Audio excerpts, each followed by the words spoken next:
Okay, today, thanks to Antonio, we're going to be drawing the saber-toothed tiger. I am the snake artist, and my mission in life is to get people to appreciate art and wildlife. Now this is an advanced one. This is not like a follow-on step-by-step. This is more for people who already are doing a bit of drawing. They might just want a few handy hints or a few tips as I go. So here's me drawing the saber-toothed tiger. Saber-toothed tiger time, saber-toothed cat, smilodon, whichever name you want to call it. Nice big prehistoric cat with a great big tooth. That's what we're drawing at the moment. What I tend to do here is sort of block out bits. I use a combination of different techniques to get the initial shape. You can sort of see that I did that sort of cross bit there. Us humans have dug up the bones and we sort of thought, man, this is a savage looking beast, and I think we tend to depict it as such, but I'm going to do that just because it's fun. I wanted to put a bit of action in this. And I noticed the bones at the front legs seem rather big, bigger than the back legs. So emphasize those shoulders there a bit. Make sure I've got plenty of shoulder there. And an arm coming here.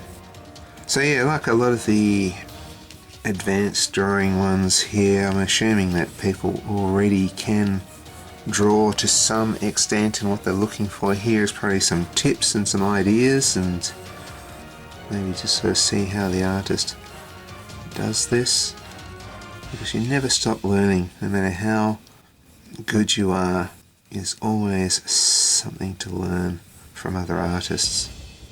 At least that's what I find with my own life. I never stop learning.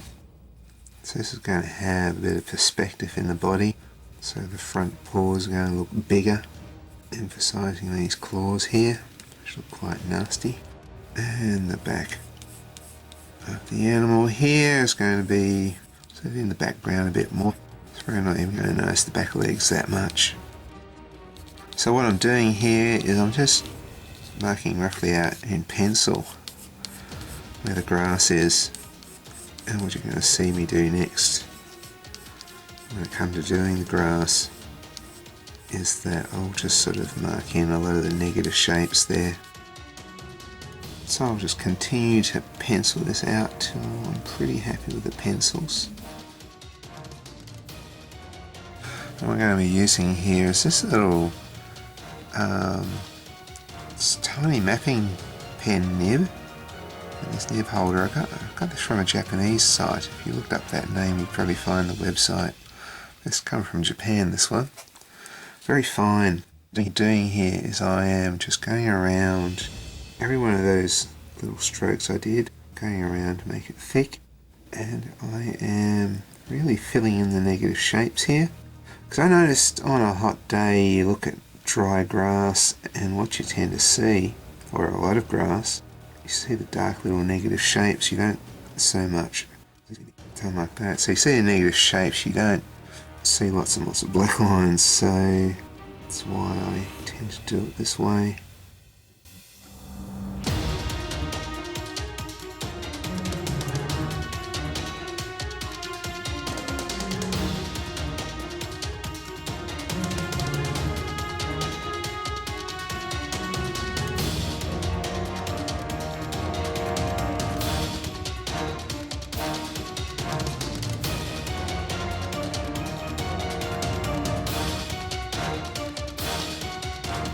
Got my thicker nib now, and I'm going to use this to mark out his claws. There's going to be a big section there, it's all black, and of course the black's going to come up here.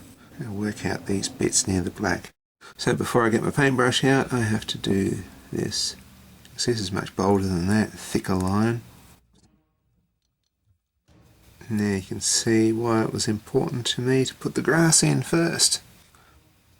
I'll work around these negative shapes, because some artists would just get there with a bit of white paint and go over, and which would be another way of doing the grass, which I might do in another video.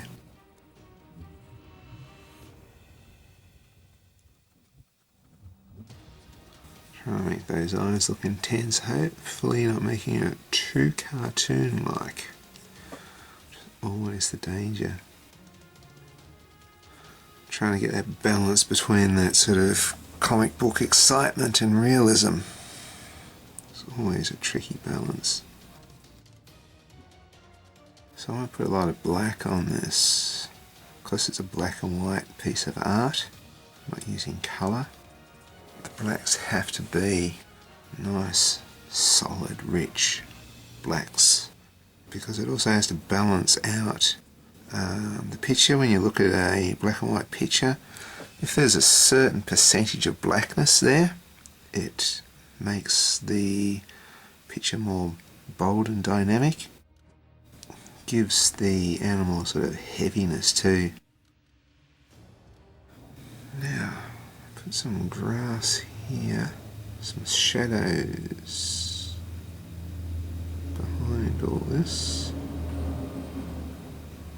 Of course, we've got a heavy thing there, we need something here to balance it, which is why I left some gaps here.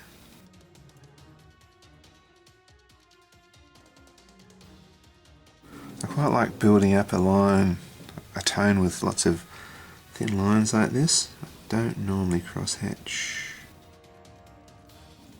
Got some heavy contrasts going here, like it's a sunny day. So I want some bits to be black, I want some bits to remain pretty much white. Here's a bit of in-between bit, which I will work into coming to the black.